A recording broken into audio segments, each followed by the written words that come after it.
जय हिंद दोस्तों, स्वागत है आपका कॉन्सेप्ट गुरुजी के यूट्यूब चैनल पर। मैं हूं आसराज। तो दोस्तों, जैसा कि आप लोगों के डिमांड पर मैं जो है आज संस्कृत का एकदम मोस्ट वीवीआई क्वेश्चन बैंक को देखते हुए लाया हूं। इसी में से परीक्षा में आपको 100% आने का चांस है। ठीक, उसके बाद इससे पहले भी हिंदी का मैंने बहुत सारा चीज़ का हो गया है। अगर उसको नहीं देखें तो उसका प्लेलिस्ट बना हुआ है, वहाँ जाके देख लें। आप लोगों के मन में यह भी हो सकता है आखिर यही चैनल क्यों। हम एक चीज़ बता देना चाह रहे हैं, ऐसा जो हम टॉपिक लिए हैं ऐसा पूरे यूट्यूब पर अभी नहीं बताया गया। नहीं अगर विश्वास है तो आप लोग यूट्यूब देखबे करते होंगे। ठीक है, आप लोगों के डिमांड पर ही मैंने 28 क्वेश्चन लाया है। इसी 28 में से परीक्षा में 8 क्वेश्चन आएगा, बस 8 में से जवाब देना है। ठीक, उसमें भी क्या परीक्षा जो अब 1 से 2 में ना बचा है, पूरी संस्कृत को हम कवर करने में बहुत मुश्किल हो जाएगा। ठीक ना, हम इसीलिए कितना क्वेश्चन लिया 28 को। इसी 28 क्वेश्चन में से आपको 8 क्वेश्चन आएगा, बस 8 को बना देना है। ठीक, आइए देखिए, सबसे पहले हम क्वेश्चन को करवा देते हैं, इसका नेक्स्ट वीडियो में ठीक आंसर दे देंगे। देखिए ऊपर में हम लिख दिए, देखिए संस्कृत पूरे बुक का 2 नंबर वाला प्रश्न। पूरे बुक से 2 नंबर का प्रश्न आता तो 6 नंबर में भी है 7, लेकिन वो ग्रामर का है, ग्रामर का टॉपिक है। वैसे हम संस्कृत का मतलब सिलेबस का उसका अलग वीडियो बना हुआ है, वहाँ जाके देख लें संस्कृत में कैसे कैसे क्या सिलेबस है। ठीक, आइए क्वेश्चन को शुरू करते हैं। देखिए मंगलम पाठ का हम जो ये क्वेश्चन लिए हैं सभी चैप्टर से लिए हैं, ऐसा नहीं कि एक चैप्टर से 4 को 5 को ले लिया है, नहीं, सभी चैप्टर से हम लिए हैं। ठीक, देखिए क्वेश्चन क्या है, मंगलम पाठ का 5 वाक्यों में वर्णन करें। कौन पाठ में? मंगलम पाठ का 5 वाक्यों में वर्णन करें। जितना ही वाक्य बोल रहा है उतने वाक्य में जवाब देना है। ऐसा नहीं कि 2 लाइन दे दिए 2 नंबर मिल जाएगा, नहीं, क्वेश्चन के मुताबिक आंसर देना है, क्योंकि क्वेश्चन में 5 लाइन मांग रहा था, हम भी 5 लाइन में देंगे। फिर है नदियाँ समुद्र में कैसे मिलती है। नेक्स्ट क्वेश्चन है भारत महिमा पाठ के आधार पर भारत का वर्णन संक्षेप में करें। ये जो बता रहे हैं आगे में कॉपी लेकर बैठिएगा तो ज़्यादा बेटर रहेगा। ठीक, हम बताते जाएंगे, आप कॉपी में नोट करते जाइए, फिर इसका आंसर जब बताएंगे उसको भी नोट कर लेना है। ठीक, फिर है देवगण किसका गीत गाते हैं और क्यों। देवगण या तो देवतागण एक के हुआ, देवगण किसका गीत गाते हैं और क्यों, इसका वीडियो हम इसका आंसर नेक्स्ट वीडियो में देंगे। ठीक, फिर देखिए क्या मूर्ख किसे कहा गया है। ये मोस्ट वीवीआई क्वेश्चन है, ये बार बार एग्जाम में पूछा जाता है, इसलिए और ये भी पंडित किसे कहा गया है, ये भी क्वेश्चन बार बार आता है। ठीक, इसको थोड़ा अच्छे से पढ़ना है। फिर देखिए नीति श्लोका पाठ के आधार पर मूढ़ चेतानाधम के लक्षणों को लिखें। मूढ़ चेतानाधम का मतलब पता है क्या होता है? मूर्ख आदमी। मूढ़ चेतानाधम का मतलब क्या होता है? मूर्ख आदमी के बारे में उसका लक्षण बताना है। आखिर मूर्ख का लक्षण क्या है। ठीक, फिर देखिए क्या है, मंदाकिनी पाठ में श्री रामचंद्र जी ने सीता जी को किन किन संबोधनों से संबोधित किया है। ये भी मोस्ट वीवीआई क्वेश्चन ही है। वैसे सभी क्वेश्चन वीवीआई है। ठीक, उस 2800 में से ये जो जिसमें वीवीआई लगा दिए हैं ये मोस्ट वीवीआई क्वेश्चन है। कहने का मतलब ये तो एकदम छपेगा ही छपेगा। ठीक, अब देखिए क्या है, अलस कथा पाठ के लेखक कौन है तथा उस कथा से क्या शिक्षा मिलती है। कौन कथा से? अलस कथा से। अलस कथा पाठ के लेखक कौन है और इस कथा से आपको क्या शिक्षा मिलती है, इसके बारे में बताना है। ठीक, देखिए 2 नंबरा जितना प्रश्न है, कम से कम 4 से 5 लाइन में आंसर देना है। अगर कोई सोचता है 2 लाइन में दे देंगे तो 2 नंबर मिल जाएगा, नहीं। फिर देखिए क्या है, अलस सलाह के कर्मियों ने आलसियों को आग से कैसे और क्यों निकाला।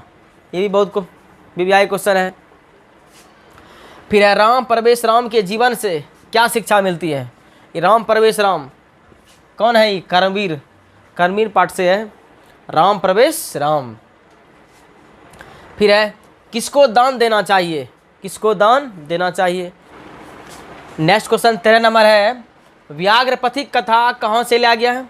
ठीक, अब देखिए फिर इसी में क्या है, इसके लेखक कौन है। पहले इसी में व्याघ्रपति कथा कहाँ से लिया गया है, ये इसी में पहला क्वेश्चन हो गया। इसी में फिर दूसरा क्वेश्चन क्या हो गया, इसके लेखक कौन है, इसी में दूसरा क्वेश्चन।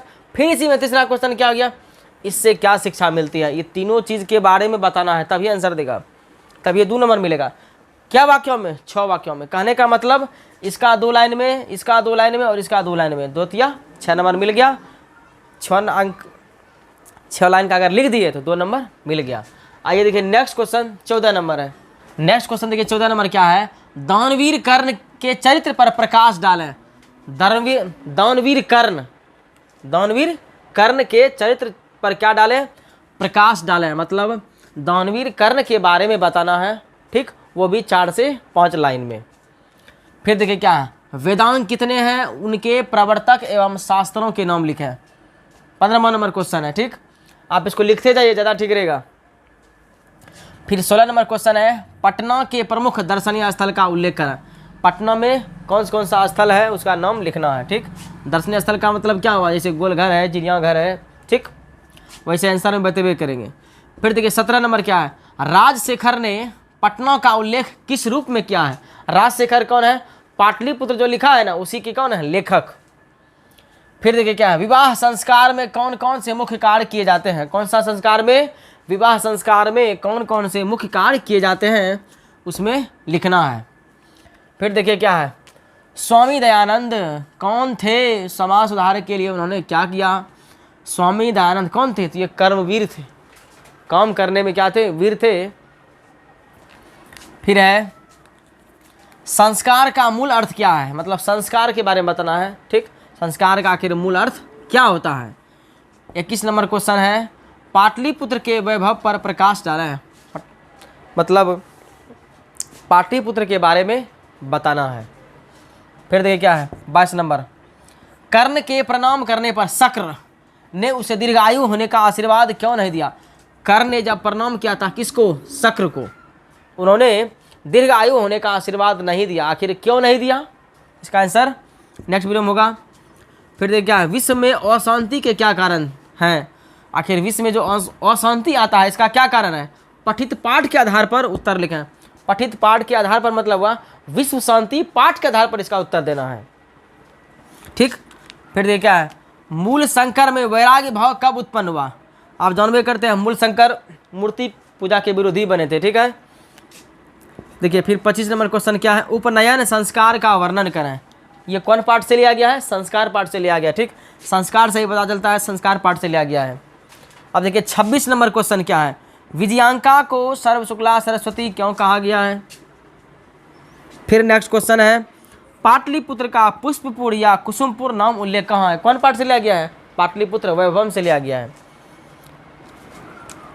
28वां नंबर क्वेश्चन है, गुरु के द्वारा शास्त्र का क्या लक्ष्य बतलाया गया है, ठीक। हम जो टोटल क्वेश्चन लिए, टोटल कितना क्वेश्चन है, 13 इधर है और इधर 14-15 करके कितना 28। इसी 28 में से परीक्षा में 8 प्रश्न हूबहू देखने को मिलेगा, ठीक।